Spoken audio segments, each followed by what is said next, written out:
Thank you, friends. Shabbat Shalom, and a happy Father's Day to all. And before we end today, and I will remind you, we'll all say together, Happy Father's Day, Dad, thank you. We all have or had fathers. 1967 was a great year for music. Buffalo Springfield released a song which would become an anthem, for what it's worth. There's something happening here, but what it is ain't exactly clear. What a song, and I can't think of a better tune to march into this week's Parsha with than that. Shilach, send. There's definitely something happening here. The send in the title is about another misinterpreted word. This is the Parsha that talks of the mission of the spies sent into Canaan. And so this Parsha is normally referred to as the spies Parsha. And it's wrong. And it gives the wrong connotation. It's also about the rebellion by the people, resulting in Moses interceding for them, and in God's decision that these witnesses to history, the wilderness generation, the people who were present for the revelation, will not enter the promised land. And friends, it's about an incredible penalty for Sabbath violation. And it's the only time that we're given a reason for a commandment. We will soon see the Korah and Dathan rebellion, two separate rebellions actually, although they've been blended into one, occurring while Moses is on the mountain and Aaron builds the golden calf. And all that is prefaced by this famous story of the spies, since it resulted in the rebellion and condemnation of a generation, thereby making the incredible census which opened numbers becoming completely undone by death. The so-called story of the spies was really about scouts, and that is the word used, and they were each chieftains of the 12 tribes. These were esteemed noble leaders. They were gone for 40 days. And friends, that 40 is a formulaic number in biblical lore. Since these were chieftains, they were not really on a spy mission. And interestingly enough, the listed names are not the ones previously mentioned as chieftains, nor do they appear anywhere else.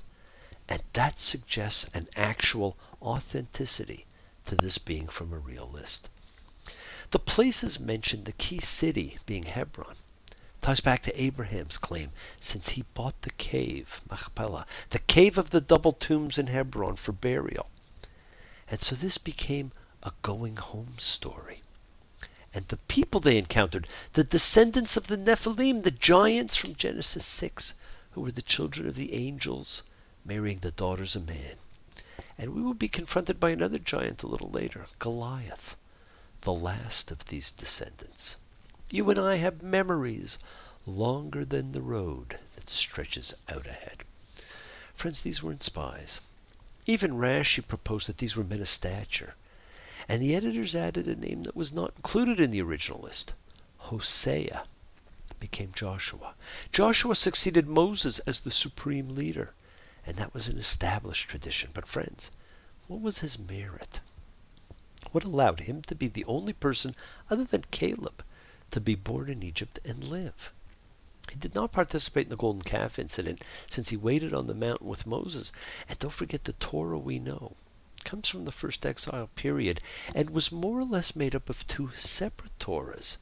And there was a part of one of them which actually omitted the golden calf story because Aaron was the villain, and that wasn't acceptable.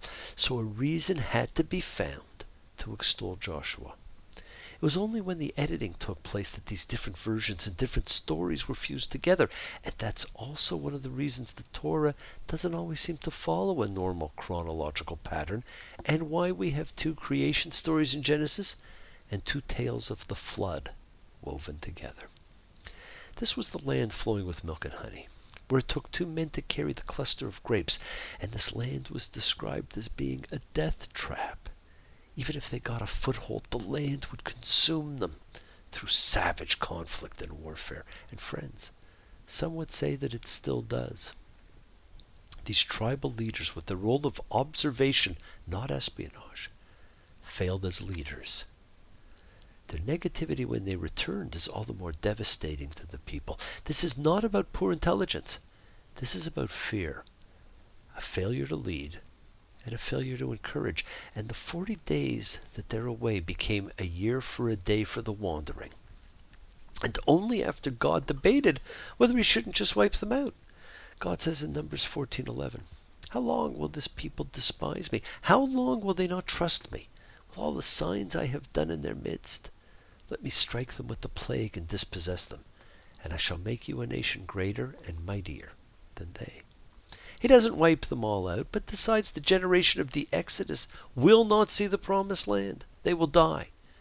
And yet he still instructs Moses to tell them what the sacrifice is to be when they come to the promised land. This contributes to the sense of a time schism in how this book was put together.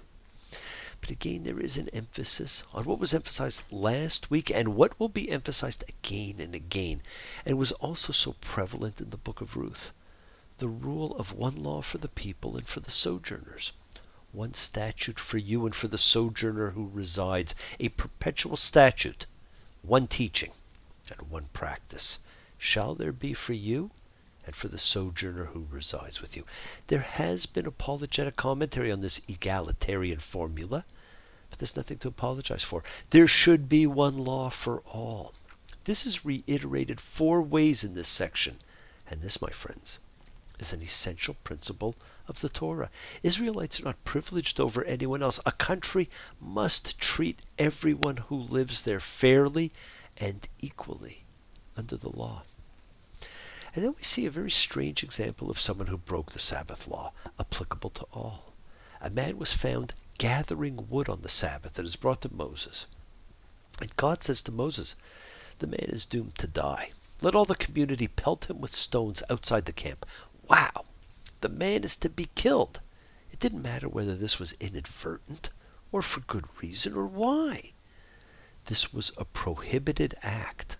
And we will be told again and again that if there were only one commandment to be observed, it is to observe the Sabbath. Why? The Sabbath, my friends. And Sabbath simply means 7. It is the sacred time and sacred space of creation. And you will see that sacred time and sacred space, even in your lives today, are the most important things you can continue to observe.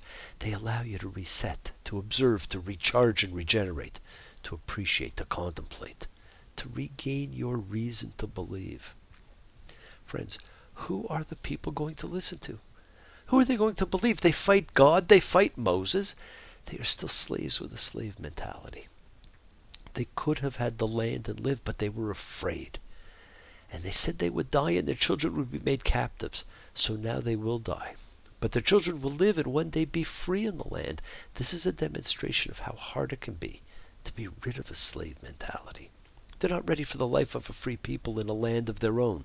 So that will be left to their children, who will grow up not knowing the experience of having been slaves. Reversing an entire generation's experience is not an easy thing. As we have seen with the impact of the Holocaust survivors, some become more religious, some reject religion completely, some cannot speak of it, some speak of it constantly, some return to the sites of suffering while others never go back. It affects medical decisions, child rearing, trust of others, work, thoughts, opinions, memories. Their children carry guilt and obligation, but can experience a freedom their parents could never know. Fear, my friends, the enemy we saw so much of in Genesis and Exodus, the great thief of time, generated the lies that were told when the chieftains returned, and so they were doomed. Relish your freedom. Welcome the stranger. Blessings to you all, and let's all say together, Happy Father's Day, Dad. Thank you. Shabbat Shalom.